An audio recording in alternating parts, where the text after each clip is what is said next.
Hello, everyone, and welcome back to the Ruby Ridiculous Show. I'm your host, Ruby Ridiculous.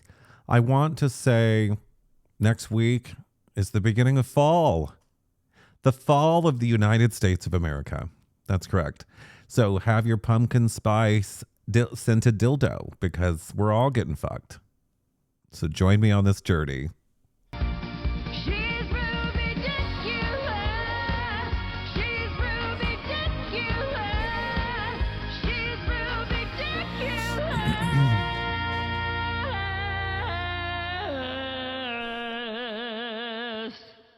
Please welcome the mouth of the South, Ruby Ridiculous. Hello, everybody, and thank you for giving me a voice. I was deeply moved by the messages and the DMs and everybody supporting this. I literally had no intention of posting that. I had done a podcast with my friend Megan. Check it out on Judging Megan. And I just finished and I just felt compelled to speak. So I turned the camera on and I talked for 10 minutes straight, and that's what got clipped. I didn't think about it. It just came from the heart. So it obviously resonated with a lot of you, and that means a lot to me because I often feel unheard by my own community, by everybody, my own family. That's not a sob story. It's just a matter of, I think we're all in this together. I think we all feel alone. I think computers, we have these parasocial relationships. We're online more than we are. We're at work and we're online. So if I can offer a voice to people that feel scared to speak up, I'm not scared to speak up anymore.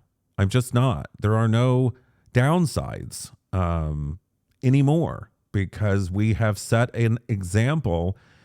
And I'll touch on it again. I just think that when you do shoot somebody in the throat during a debate on a college campus, that has a broader implication than anything else. That is the end of democracy. There is no more debate. You can say we live in a corporatocracy, and you can say the corporations run us. I agree. Those are not mutually exclusive. But we do live in a constitutional republic, and we have democracy as our guide. That is, we allow power to the people, or at least the illusion of choice. So I just thank you for joining me on this journey, and call me radically rational Ruby, if you will. But I got a lot. The only hate came from gay people. My dog just came in the doggy door. Okay, go lay down, baby. My trans voice is only when I talk to my dog. I'm not trans. A lot of you called me a tranny, and that's okay. I still say tranny. That's not offensive. It's a term that trans people use to each other, but they only accuse other people of it when they're trying to assert power. I think that happens with racism, xenophobia, transphobia. All of it is just a way to not have an argument. I think when you resort to labeling, you don't have any ideological beliefs that can withstand rigorous debate. So I said that last time, and I stick to it. You can call me whatever you want. It's not going to silence me because you shot somebody over it. I don't care about any other norms in this government. The civility requires solely on the ability to speak freely and say what you want. Hate speech requires more speech. I will say that every show. And let's get started. So I do have to say that, though, that when people start asserting blame, when you start pointing the finger and saying it's the other side, well, it's kind of like a fart, it's like whoever smelt it dealt it. Well, if you're accusing the other side, then you're failing to take accountability for your own. We do tell people, clean up your own backyard before you look over in the other backyard. So let's remember that. Those who smelt it dealt it. If you're sitting there squirming around trying to figure out how you can avoid accountability, that is exactly why you have no power in our government. So it's not about what side you're on. If we have to have two sides. I reiterate that again and again. So, I do at this point feel like a speech fighter. You can take, I think if you listen to George Carlin, he made a very good point about assassinations. They do drive the opinion polls overnight. It's the quickest change in opinion polls is when there's an assassination. So I don't know. I won't get into that any further other than go watch George Carlin's clip on that. I was going to post it, but I also don't want to get in trouble for posting copyright material. Another sign of things that things are going bad are conspiracies. You know, one thing that people often do is immediately jump to conspiracies. I've already seen Candace Owen basically try to blame Bibi Netanyahu. We have gone off the deep end of there's multiple shooters. Which, you know, that's pretty classic and hallmark of other JFK, MLK shootings. It's immediately we rush. It's so traumatizing that we rush to solve for it. I would try to rationalize this as if you didn't know what a tornado was and you just migrated to the Oklahoma or North Texas area and you experience a tornado and you had no reference point for that, it would be very scary. And so you would have to jump to conclusions. And back then it was like, hey, this lady wouldn't sleep with me. It's her. She's a witch. Hey, it's this. You blame the guy that you owed money to. So they would go and kill him. And so remember that conspiracy is the lack of knowledge, or it's our brain trying to fill in holes that we can't make sense of. And we've seen a lot of traumatizing events lately. So just remember the conspiracies, they've always been on the fringe. Oh, shit. All right, so we're talking about conspiracies and how conspiracies are a sign once they permeate into mainstream culture. There is a fracturing of our media. So you're watching me on YouTube or TikTok or wherever you're watching me, but you're not watching me on HGTV like I was 90 days ago on the Queen of House Hunting. You can probably find that online. And I'm not on ABC or NBC. So I'm able to say whatever I want. YouTube or that platform allows me. We are living in techno-feudalism. These hyper liberal-esque tech oligarchs control what we say. And as you can tell, that's been loosened lately. So, you know, I think Elon probably would be the only conservative side tech oligarch. He's going to be a trillionaire. No one's paying taxes for this data we're giving them. If you know, we've heard it 1,000 times or 1,000,000 times that you're the product if it's free. And I think we should focus on that. There is not a balance in thought. So there is an attempt to balance that thought. It's not a dictatorship. You don't get to say how someone thinks about something. People have religious beliefs. I respect people's religious beliefs. I know I'm not everybody's cup of tea in my own community. I know my own family has their own views about me. It doesn't change how I view myself. And that is where I put my worth. My worth relies solely on how I view myself. And I've had to do a lot of work to get here. So it requires work to believe in yourself, to not allow other people's opinions of you, and to lead by example. You have to live your life in a way that people would say, you know, that's a respectable person. And people would look at me in drag and say, that's not respectable. Well, I have a different varying degree of what's respectable. This is to honor my mother and my grandmother, the women that raised me. And this is what they looked like. They were blonde hair and blue eyes. My family on my mother's side is from Finland. They didn't come over until the 1920s. So I don't... I'm not one of those that I allow other people to dictate my thoughts about myself. So you can say your religion states this is a sin. I don't care. And all those other things say it too, and you acknowledge that, and you live by you. Your religion tells you what you should live by. Your religion doesn't get to tell me how I live, the same way that gender religion that became a religion doesn't get to tell the other half of the country how they get to live. So You have to remember that when I was a young child, I grew up during the AIDS crisis. And I'll never forget when I was a young child looking out the window of my mom's and dad's car and seeing a motorcycle helmet with a sticker on it. And it was in the sign of a Raid roach spray that said, AIDS kills fags dead. What little child should have to see that when they know they're different, when they know they're feminine and they're being made fun of? And come to find out, I had a gay aunt and a gay uncle and a trans grandfather. So everyone tends to project, but it's not you to force them out of their hole. You have to let them find that on their own.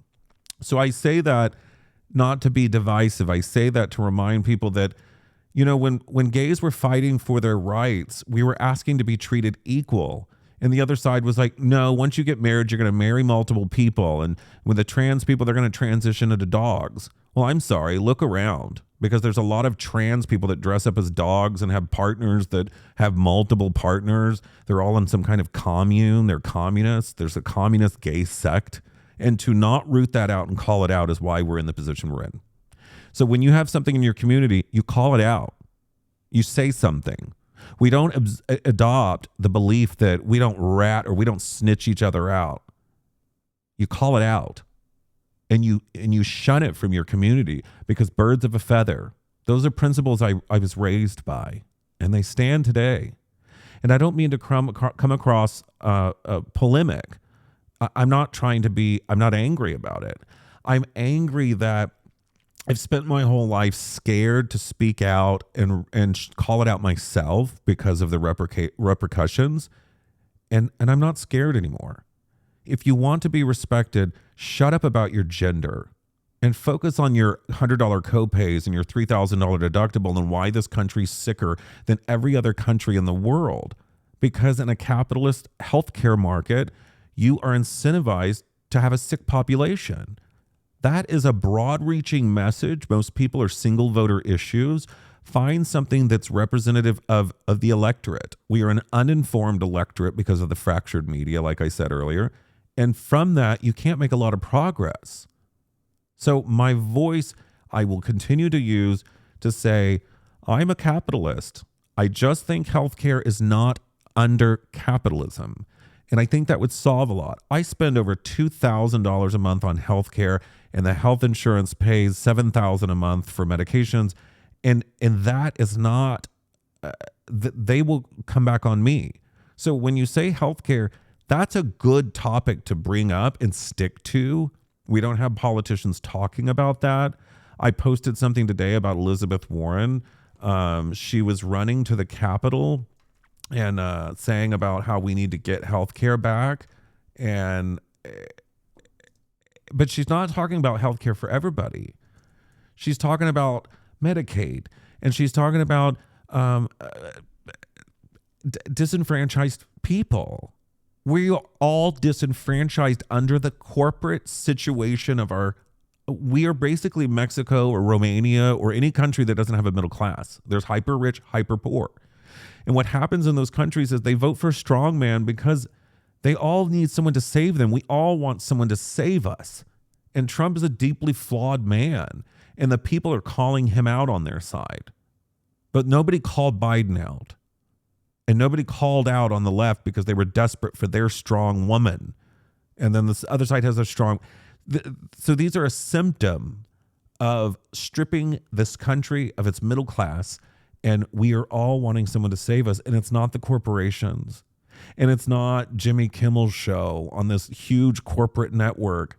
That's not it. You know, I'm as somebody that speaks out, I immediately am reactive to what happened to Jimmy Kimmel. But I also know that these shows are bankrupt. They're all bankrupt. And unfortunately, you have a vindictive person that still calls Rosie O'Donnell a fat pig 30 years later. I mean, when I was a kid, he used to call her a fat pig. He still does. So we know who people are. When someone tells you who they are, believe them. But then don't spend the rest of your life litigating that. We all agree. Find a commonality. You've got to find a commonality with your enemy. You really do. And so, You know, when I sidetrack here, Elizabeth Warren was running into the Senate and she was saying that healthcare. Here it is. Let's look. Oh, it's muted. Hold on. Republicans won. They cheered. They cheered over taking away health care from around 17 million people. They cheered over giving huge tax breaks to a handful of billionaires. They cheered over running up the national debt by another $3.5 trillion. You know, this bill, it's bad. It's bad economically. Okay, so here's my thing with Elizabeth Warren, and let me say this. I used to love Elizabeth Warren, but what I see when I hear politicians talk like this, objectively, rationally, that United Healthcare receives, and this is Q2, if you go look at Q2 of 2025, United Healthcare received 77% of their revenue from taxpayers' dollars. So we're not the consumer of United Healthcare. We can call them a bad company. They don't care because that line item on your check, that federal withholding that goes to the Department of War, it also goes directly to administer Medicare and Medicaid contracts. They cost a 15 to 16% administrative burden versus Medicare on its own without United processing the claims for them, 1.5% to 1.6%. So we're spending so much more on healthcare to give it to a private company. And I'm sorry, but if you're a private company that receives 77 to 80% of your revenue from taxpayers' dollars, you're a government contractor. You're not a publicly traded company. And so I can't hear a politician that's been in office overseeing the country become the sickest in the world and the most expensive healthcare system shill on the internet trying to rally her base to vote. I don't care, because what you're not talking about is the carved out middle class that are suffering, who need healthcare, who need affordable healthcare, and not calling it affordable healthcare is like calling Nazis the National Socialist or names don't mean anything. Action does. It's action. I don't think people understand this. I have an extensive background in healthcare and real estate and television and radio. I've worked a lot. But if you work in a hospital or a clinic, a lot of people do know this, that if a VA patient comes in, there's all kinds of authorizations and red tape for them to get the very basic necessities of care, because they only served 4 years, they only get VA, and then it's sold off to Blue Cross to be processed. But you have to get an authorization for normal blood work. But if you have Medicaid, you get name brand drugs. So I'll never forget working in OBGYN. A lady came in and she had herpes, and they prescribed Valtrex. And one of the older nurses who was in her 60s, she goes, "Oh, don't do the prior authorization. Call them back and tell them, run it through, send it back name brand. Send back Valtrex name brand."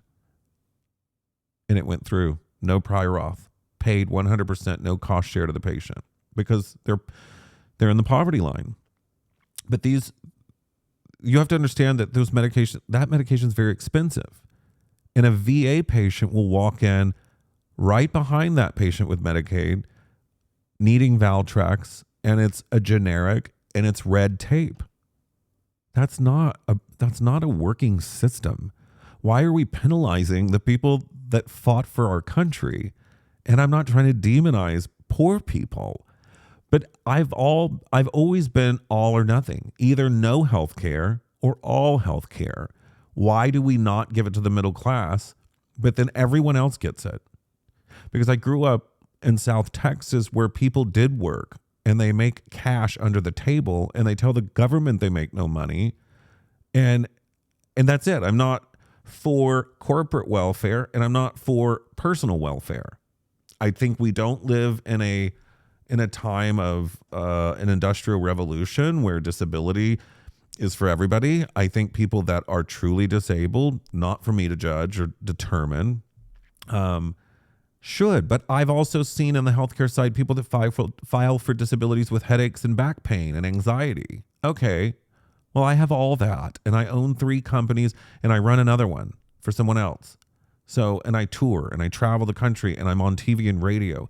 So I work very hard to pay my thousands and thousands of dollars to Blue Cross Blue Shield, who's a nonprofit. My rallying cry to anyone listening to me is find a popular topic like healthcare. Medicare was very unpopular. And when it was passed, everybody got their card in the mail and they said, oh my God, thank God. And everyone shut up about it. So make sure that when you're talking about something, we're all have a boot on our neck from all healthcare companies. And it's not the government run programs. It's the rapacious billion-dollar companies that are milking our money out of your check for very expensive health care for only a few, and then even then they deny care.